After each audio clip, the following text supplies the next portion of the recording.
Hello Commanders, and welcome to the command table. My name is Matt, and we have multiple strategies for you for today. So before we hop in, if you'd please be so kind as to like, subscribe, and if you want notifications when I drop new videos, be sure to hit that notification bell. Also, if you have any questions or comments, please feel free to leave those below. You can also join our Discord channel. The link will be in the description. You can often get a jump start on the raid by seeing the builds that we post there before I even upload this video. So don't miss out on your keys or waste them unnecessarily. You can always hop on. It's open source. Everyone is welcome, because that's just the kind of people we are. We just like to help everybody. And feel free to check us out there. We also have lots of openings in our clan, so you can always check that out while you're at it. Okay, let's go ahead and hop in, see what we've got. Vilius was the first one out the gate. He had this build to share. We just have the still shot of it. It's accuracy elixir dependent, but he's got the 3 crystal spires, a stormcaller, Reno, the soul pylon. He's got a druid in there and a battle drummer. So the battle drummer counteracts the earthquake, and he's probably got double supercharge on that. It's possible that on these construct units, he may have switched out for different faction stones, because we have those available this era. So the druid can heal stuff that's not a construct. So if you put basically any power stone other than construct on your soul pylon or your Reno or your crystal spires, the druid will be able to heal them. You may not need those because we also have leech, so you'll be able to keep everything topped off just by killing all the stuff around it. The Spirit Panther can tank everything, so pretty straightforward with that. Resist conditions would be a good choice because there are frost wizards. So if you put the resist conditions on that, it'll just keep trucking. There's just nothing that's going to stop that Spirit Panther. The roots will slow anything down and keep it at bay so that these have time to do their work. The Troll Giant's Toe amps up everything so that it hits like a truck, and you get the construct for your first rotation on the Ring of Power, or not Ring of Power, Ring of Unity. This isn't Lord of the Rings. Anyway, the constructs will all get that boost for those first probably 10 seconds. It's like 8, maybe 8 or 9 seconds at rank 3, maybe 8. Anyway, solid build. I don't see any problems with it. Just really, really tight. Good job, ViliusL. Okay, so let's go ahead and pop back over here. Let's see what K has available for us. Okay, we'll just pause once we get the unit levels. There we go. Okay, this is the bomb train. We're working on SR13 for this current setup, and she's using the Great Hammer, which increases the radius of the bomb explosion and the damage. And then the Arcane Reconstruction Hammer will cause the bombs to respawn on occasion. There's a chance, a random number generation chance, to get extra bombs. You can choose either that or the Ring of Unity. I prefer the Ring of Unity because it gives you a static bonus that every single bomb that hits will get that damage bonus. Whereas with the Arcane Reconstruction Hammer, it's only a chance. So none of the bombs could respawn, or all of the bombs could respawn, and you could get a ridiculous underkill or a ridiculous overkill. It's really interesting. Keep your eye on this Spirit Panther, because it runs all the way back and just holds this Earth Elemental at bay. I don't know if that's super necessary, but I mean, she's got it perfectly timed to do that. So just keep your eye on that. Fire Knights are an ideal choice so that you just don't have to switch them out, because sometimes this first modifier will be burning attacks or freezing attacks. So if you just keep your bomb train up all the time, Fire Knights are an excellent choice because they're just immune to all that garbage. That and the fact that you have the frost wizards here, so it just helps.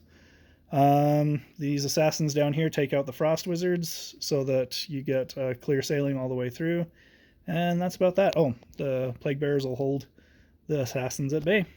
Let's go ahead and let it run and see how it does. Okay, that front bomb bot cleared a path. You see one of the bomb bots respawned, so I think it got clipped by an arcane archer, but it gets there in ample time before anything hits the pyre, and she's golden. Okay, for those of you with a ridiculous unit levels. Okay, hold on, let's back that up so you can see what he's working with here. Yeah, I don't think there's anything below 111. But for those of you who don't want to use any elixirs, you can go this route. He's using the Primal Warhorn, Phylactery, and Devourer.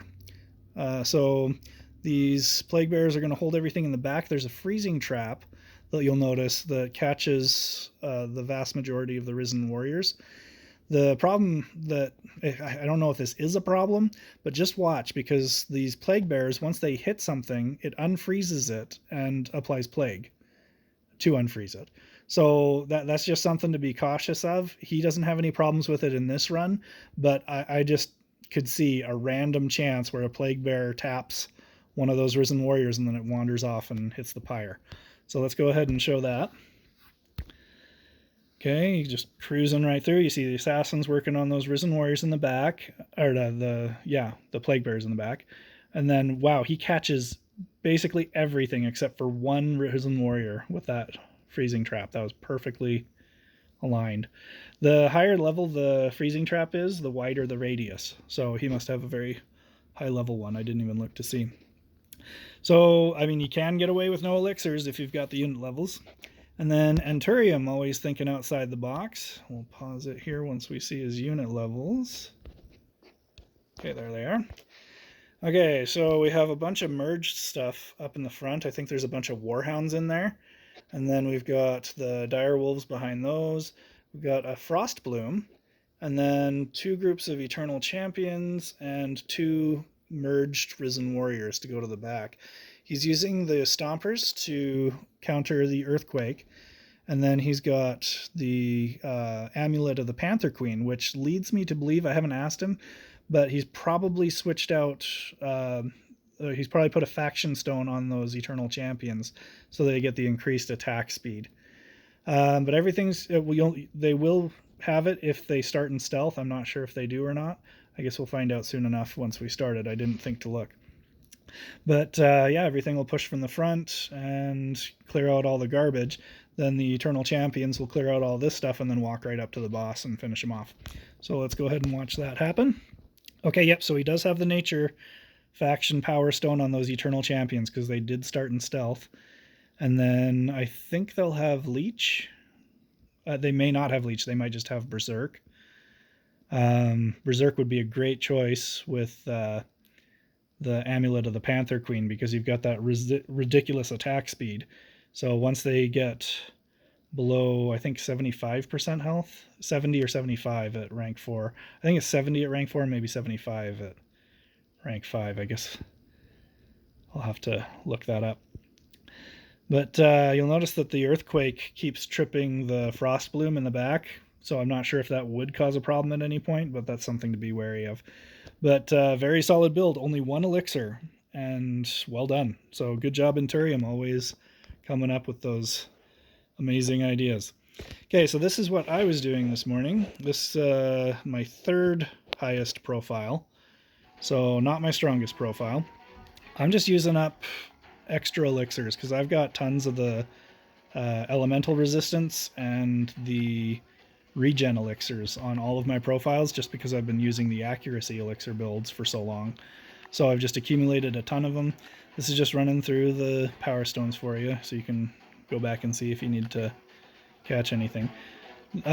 You'll notice that I've got a merged assassin up at the top, and the reason for that is for the Troll Giant's Toe, so that I'm under the threshold, because otherwise I would have been, I think, 2 units, or one or 2 units over.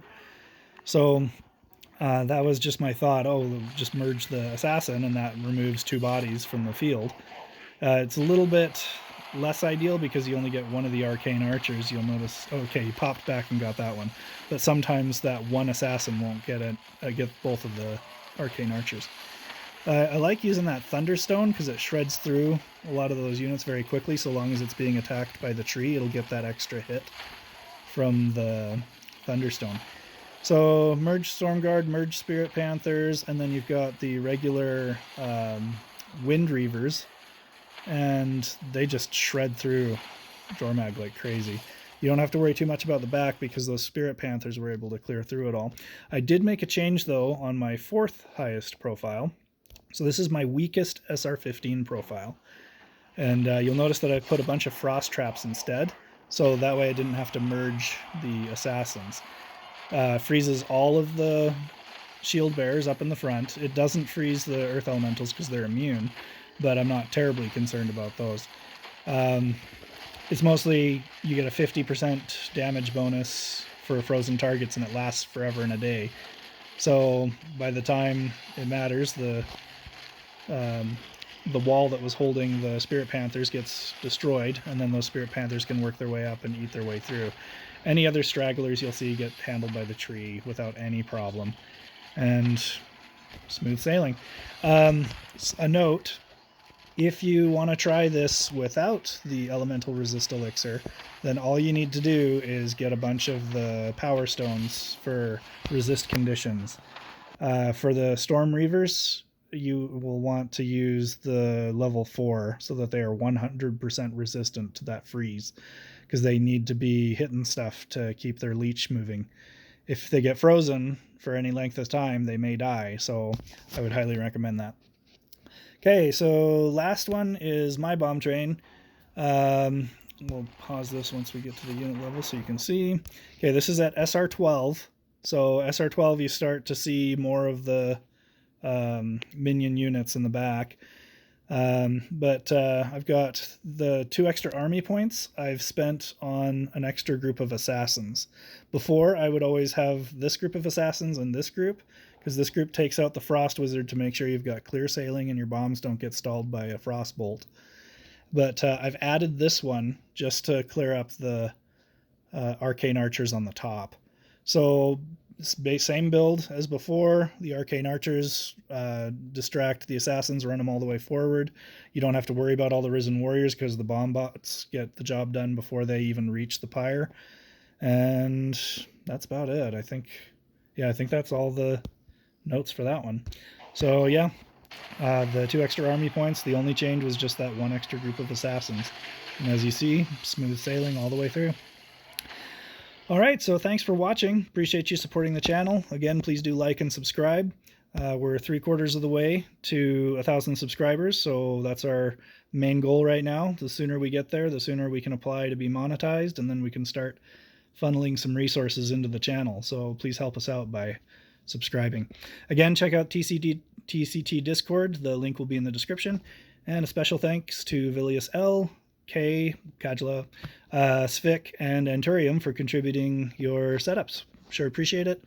And again, just one last reminder, please do subscribe, and we'll have more content for you in the near future. Thanks for supporting the channel, and have fun. We'll see you soon.